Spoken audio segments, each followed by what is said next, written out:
Allez, on est parti aujourd'hui pour une nouvelle preview et pas des moindres, puisque vous l'avez vu dans le titre, on va analyser Zegama Aizikori, certainement une des plus belles courses des Golden Trail Series, ou en tout cas un sacré chantier et une des plus belles ambiances. Ça a lieu ce dimanche 26 mai et dans cette vidéo, on va revenir sur l'histoire de cette course, mais surtout analyser les favoris présents, dont un où on sait déjà que ça va faire sensation pour son retour à la compétition sur ces Golden Trail Series, le recordman de l'épreuve, Kilian Jornet.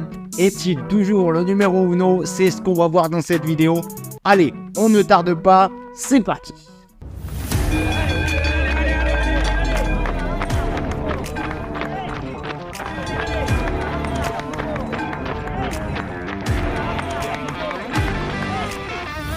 Allez, alors on est parti comme d'habitude sur un peu d'histoire sur cette course Zegama Aizikori.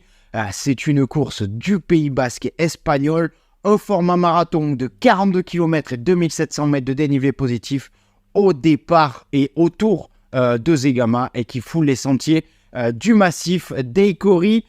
Fondée en 2002, l'histoire de Zegama va débuter grâce à un homme, Alberto Aibe. Il va proposer de créer une course en montagne et dessine un parcours d'environ 36 km dans un premier temps, mais l'idée ne sera pas retenue. Alberto va alors persévérer dans son idée de parcours.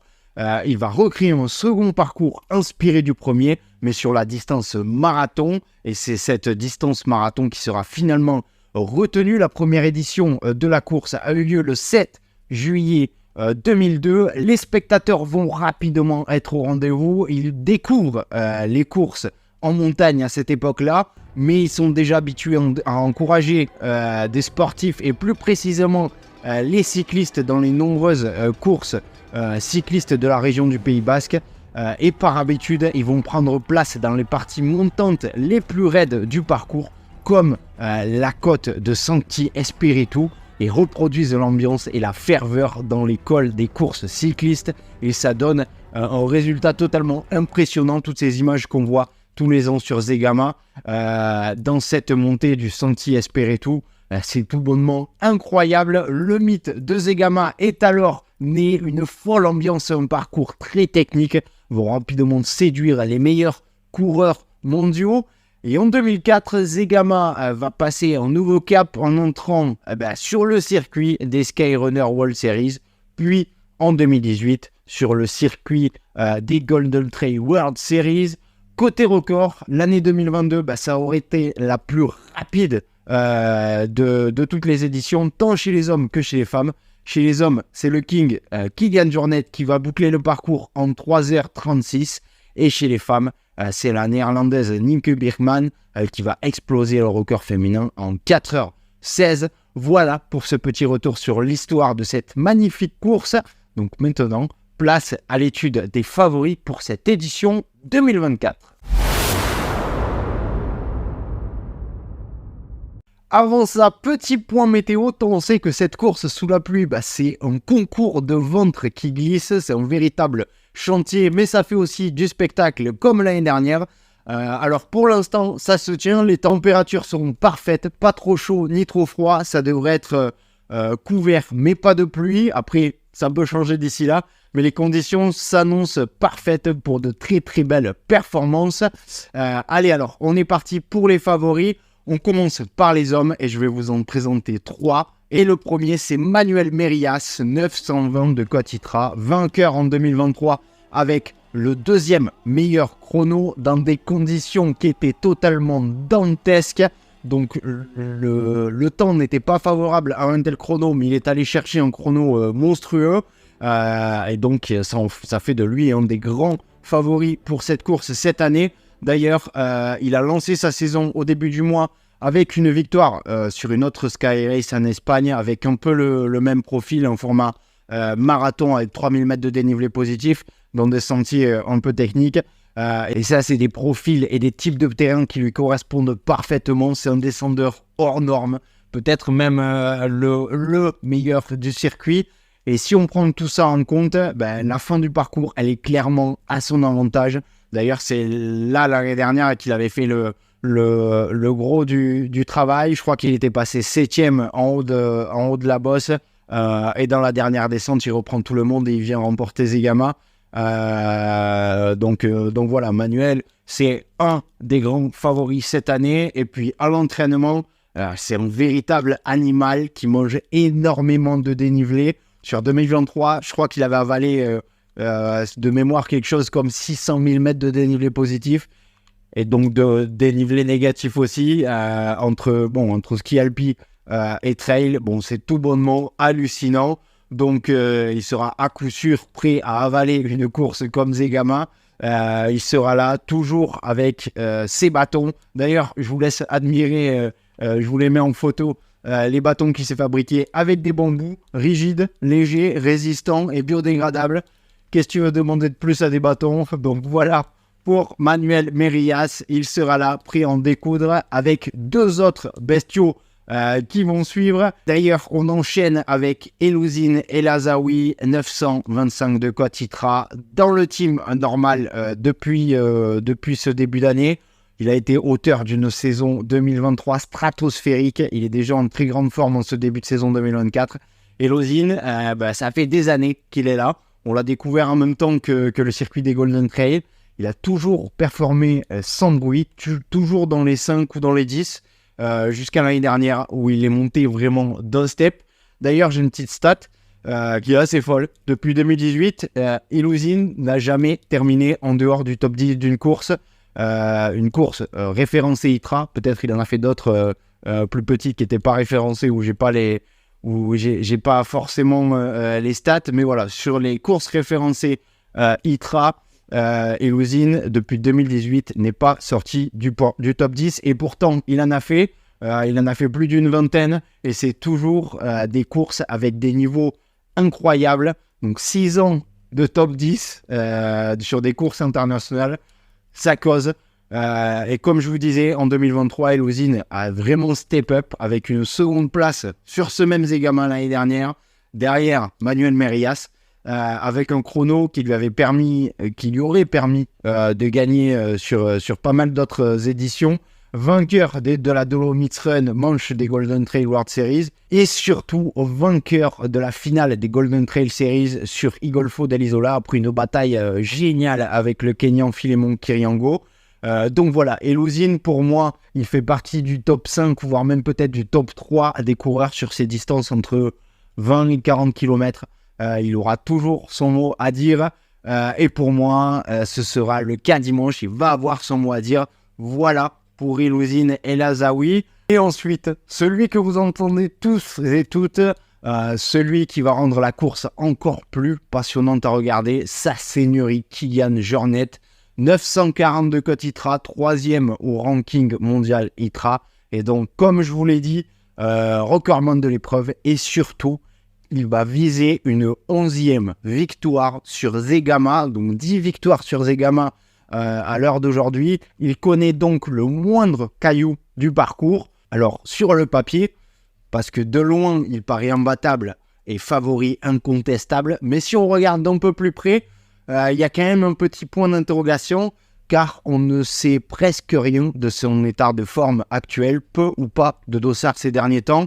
Même si, je doute absolument pas qu'il ait avalé des kilomètres et du dénivelé comme jamais. Mais bon, que va valoir Kilian Jornet sur un Zegama en 2024 même si on l'a vu faire des tests sur Fort-Romeu, sur un tapis avec le cœur dans la boîte à gants, on imagine qu'il est en pleine forme. Depuis sa non-participation à l'UTMB 2023, pour cause de blessure au bassin, ça a été un peu silence radio au niveau d'Ossard, et on le comprend aussi, mais depuis il a pas mal de off pour Kilian, comme à son habitude, et surtout un gros chantier dont vous avez dû entendre parler, sa traversée des Pyrénées, 486 km et 43 000 mètres de dénivelé positif. D'ailleurs, il y a un film qui va sortir et qui sera présenté à Bilbao après la course de Zegama, et je crois aussi qu'il y a une date sur Paris. Après, il a également dû s'occuper un petit peu de sa marque normale. qui est une marque qui est toute récente et qui fait quand même partie maintenant des grosses marques du monde du trail, avec une entrée exceptionnelle sur le marché. Je crois que sur les analyses qui avaient été faites lors de l'UTMB, elle était dans le top 10 des marques les plus portées sur l'événement. Donc, véritable succès pour cette marque. Donc, ça demande aussi, je pense, un peu de travail de ce côté-là. Mais bon, c'est pas le sujet d'aujourd'hui. Donc, voilà. Petit point d'interrogation sur son état de forme. Sa seule et unique course en 2023, c'était en 16 bornes à Leger où il n'a pas fait la course. Donc, qu'en est-il aujourd'hui? Le moteur est-il décrassé? Va-t-il faire une course plutôt d'attente ou va-t-il attaquer? Ça, c'est les questions que je me pose. Mais bon, Kilian reste Kilian. Nul doute qu'il s'est préparé au millimètre pour cette course. Il est le meilleur dans ce sport. Celui qui a le plus beau palmarès sur toutes les distances confondues. C'est le GOAT absolu du trail. Il va tout péter dimanche.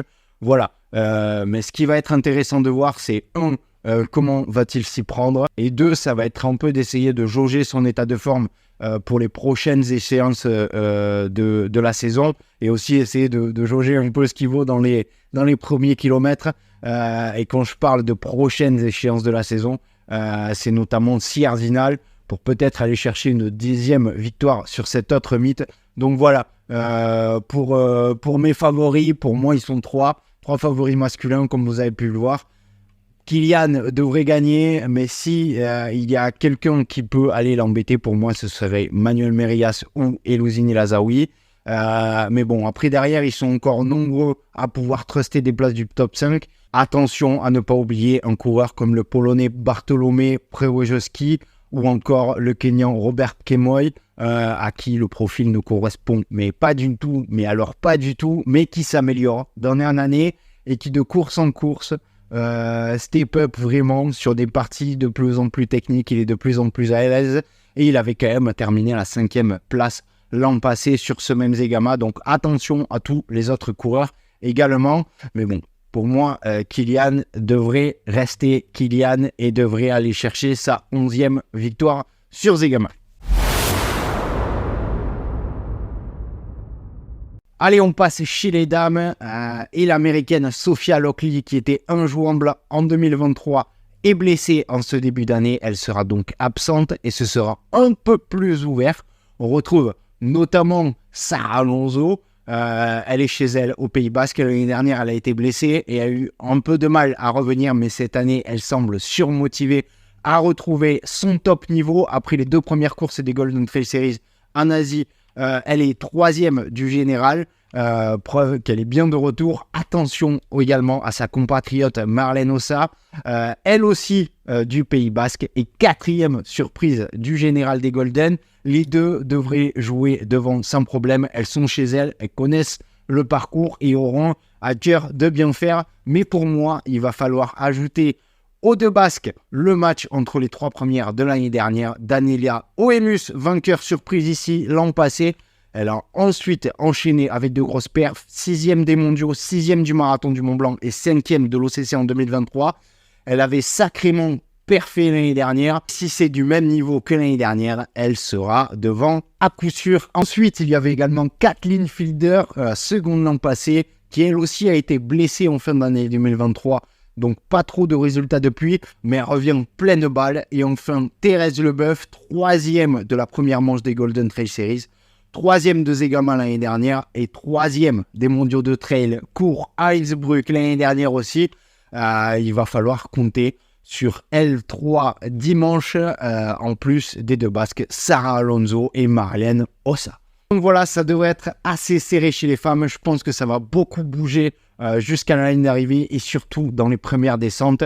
Celles qui descendront le mieux entre ces 5 filles remportera la victoire. Voilà pour l'analyse des favoris de ce Zegama Ice-Corée 2024. Et enfin, avant de se quitter, on termine avec la question de la semaine et elle ne va pas être plus simple que ça. Selon vous, qui va remporter Zegama Ice-Corée 2024?